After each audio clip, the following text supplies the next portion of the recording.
میں کل پرسوں ایک واقعہ پڑھ رہی تھی. ایک خاتون نے کہا, اس نے لکھا ہوا تھا کہ میرا اپنی نند کے ساتھ معاملہ درست نہیں تھا.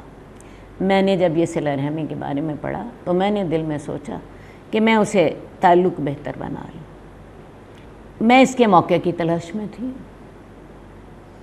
اس کے ہاں بچہ پیدا ہوا تو میں نے اپنے شوہر سے کہا کہ میں اس کے پاس جانا چاہتی ہوں. میرا شوہر بڑا خوش ہوا. ہم ہسپتال میں گئے. اس کے ہاں بیٹا پیدا ہوا تھا.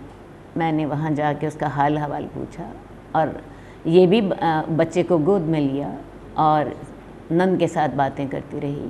تمہارا بیٹا بڑا خوبصورت ہے اور اللہ تعالیٰ نے تم پر بڑا رحم کیا ہے. لیکن میری نند نے میری پرواہ ہی نہیں کی. وہ اپنے بھائی سے باتیں کرتی رہی. میں نے بڑی کوشش کی کہ اس کے ساتھ اچھے انداز میں بات کر سکوں, لیکن مجھے افسوس ہی ہوا. میں جب واپس آ رہی تھی تو میرے منہ سے ایک آہ سی نکل گئی.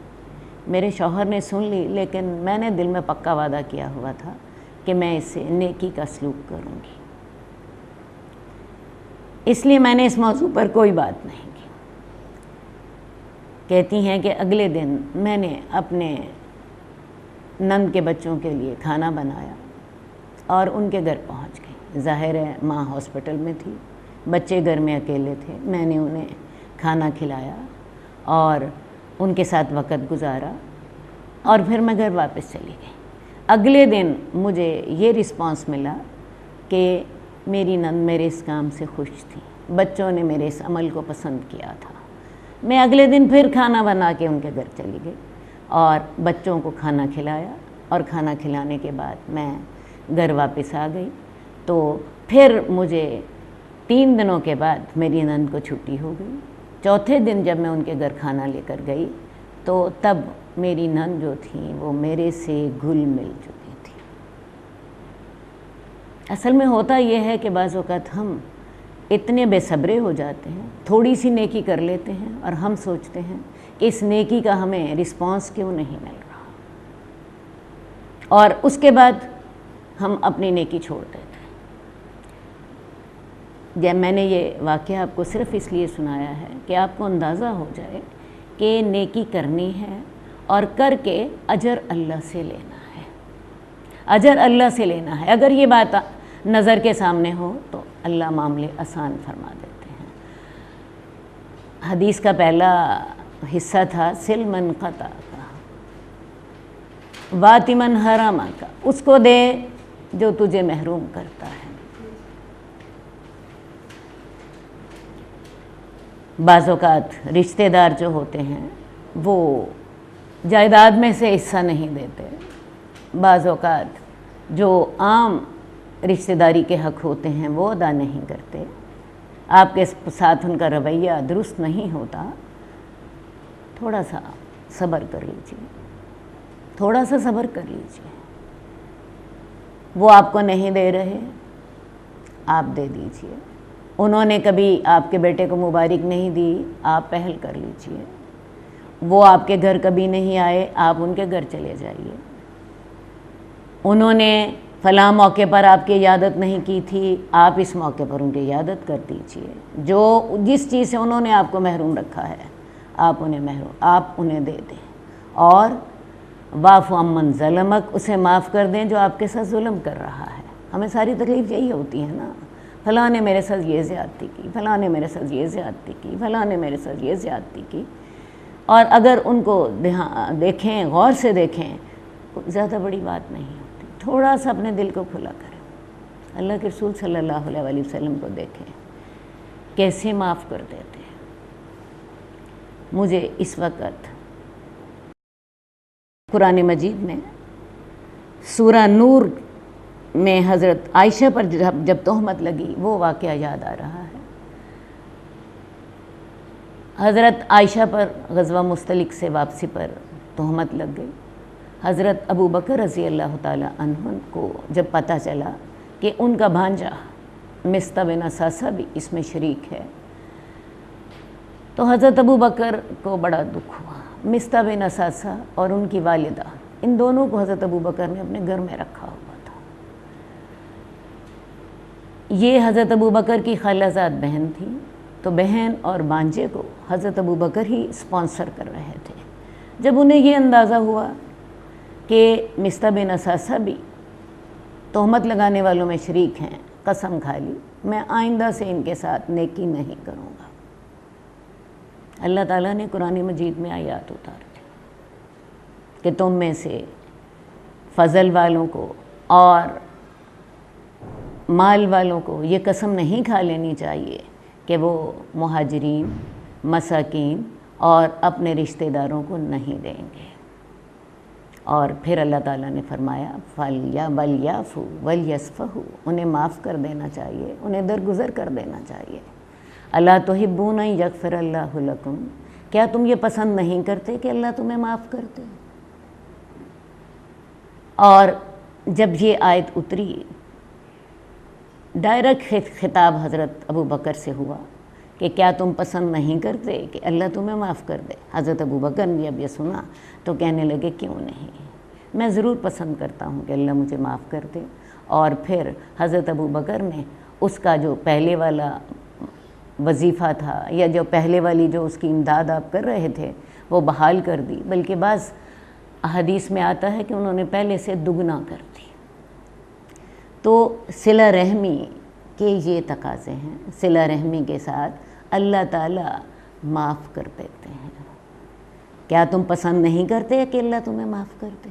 تو ان پر صلہ رحمی کرو، ان کو معاف کر دو، ان کو درگزر کر دو، تو صلہ رحمی کے ساتھ اللہ تعالیٰ کی مغفرت جو ہوتی ہے وہ بھی نصیب ہوتی ہے۔